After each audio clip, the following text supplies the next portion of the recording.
Brian, switching gears totally here. World leaders were gathered in Washington, D.C. on Monday to meet at the White House with Donald Trump and Ukrainian President Volodymyr Zelensky. But Mark Carney, absent. Why?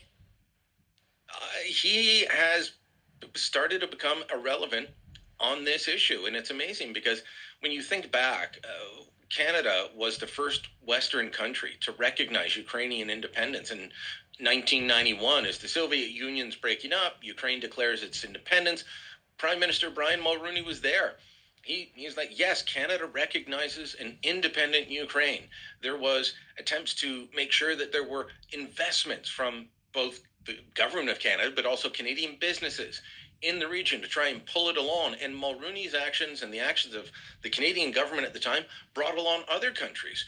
Well, we've invested a lot in trying to help Ukraine beat back the Russian invasion. We have the largest Ukrainian diaspora community in the world. We are a NATO ally. And according to Mark Carney, the most European of non-European countries. But we weren't there. Mark Rutte from NATO, the head of NATO, was there.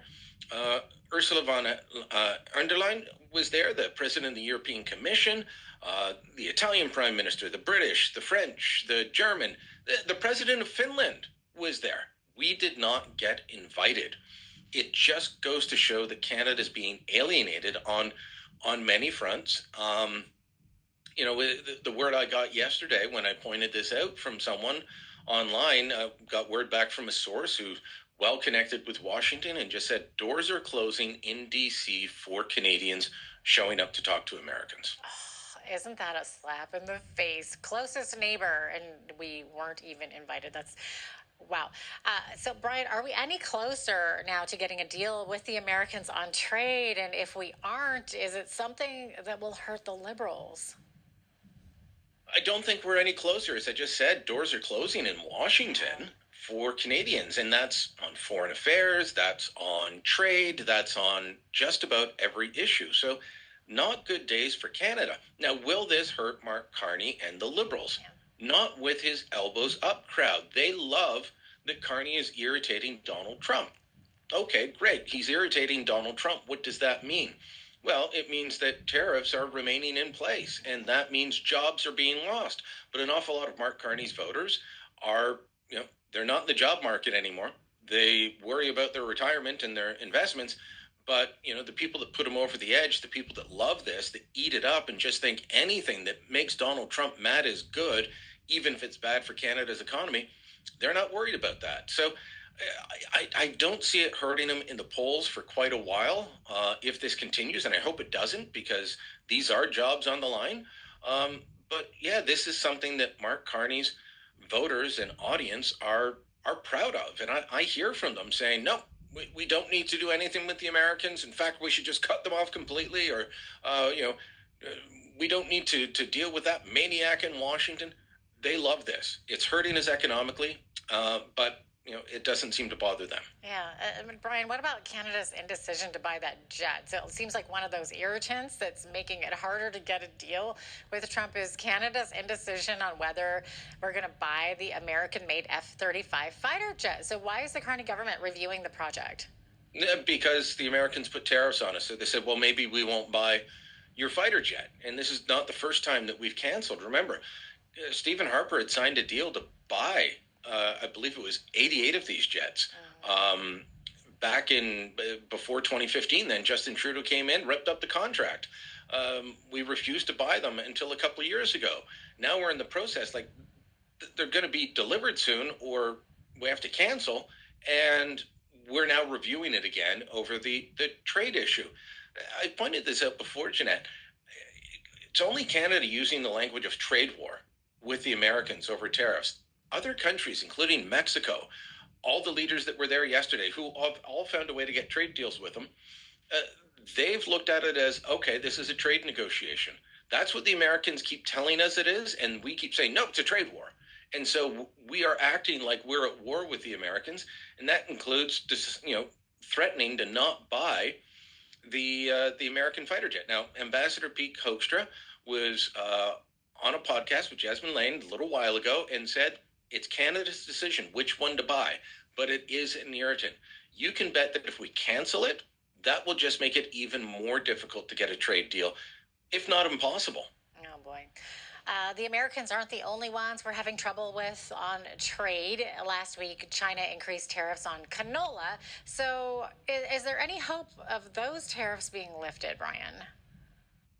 Not at the moment. And look, the impact last week was immediate. So there was already tariffs from China on canola meal and canola oil. Last week, they added a 75.8% tariff on canola seed. The price of a bushel of canola dropped immediately by $1 a bushel. Now, I've been talking to farmers who are anywhere from 25, 50,000 bushels that are seeded this year to hundreds of thousands of bushels seeded, depending on the size of the farm. And yeah, so if you've got 200,000 bushels in your fields, well, you're going to be getting 200,000 bushels less for that canola if you hadn't sold it already on futures markets. Overall, canola prices are down over the last year and down steadily over the last two. This is not a good situation. Now, I keep hearing, well, we should just lift the EV, the electric vehicle tariffs that we have on Chinese electric vehicles, and then China will lift their tariffs on canola. They are actually retaliating against us. Here's the problem with that. Kind of stuck here. If we lift the tariffs on Chinese electric vehicles and Chinese steel and aluminum, there's a good chance the Americans will hit us with more tariffs. We put those tariffs in place to make the Biden administration happy. And while everyone thinks that Donald Trump is completely against EVs, he's not. He just believes consumers should have choice. He doesn't want the Chinese EVs flooding the North American market. And so, what do you do?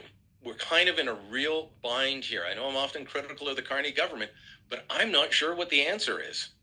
Oh my gosh. Brian, inflation was also down last month, but due mostly to reasons that aren't good for Canada's economy. The price of oil dropped. Food prices, though, were up by 3.3%. So, what's driving that? The tariffs are a big part of food inflation. We do import a lot of our foods, especially prepared foods, from the United States. But also, we've been lagging on food inflation coming down. So it's a combination of the two. Food inflation has remained higher than general inflation. So this month, the core inflation rate was 1.7% compared to the previous month. Food inflation was 3.3%. So, it actually went up. It's always remained higher for the past year or so than core inflation. None of this is good news. And as you say, the only reason that the main inflation number went down is the price of oil dropping. Well, what does that do to Alberta's budget? Puts a giant hole in it. Does the same for not to the same degree, but the government of Saskatchewan as well. It's going to put a hole in their budget. Are they going to be in a deficit the way Alberta very well likely could be? Not sure. But, oil needs to be back up in a sweet spot. None of us want oil to be too high in this country because, then we're paying more for gas or home heating or what have you. But if it's too low, then it's bad for economic activity in the oil patch. It's also bad for the government of Alberta's budget. But for consumers, they're getting cheaper prices at the pump and paying more for groceries. It's kind of evening out. Political reporter and Toronto Sun columnist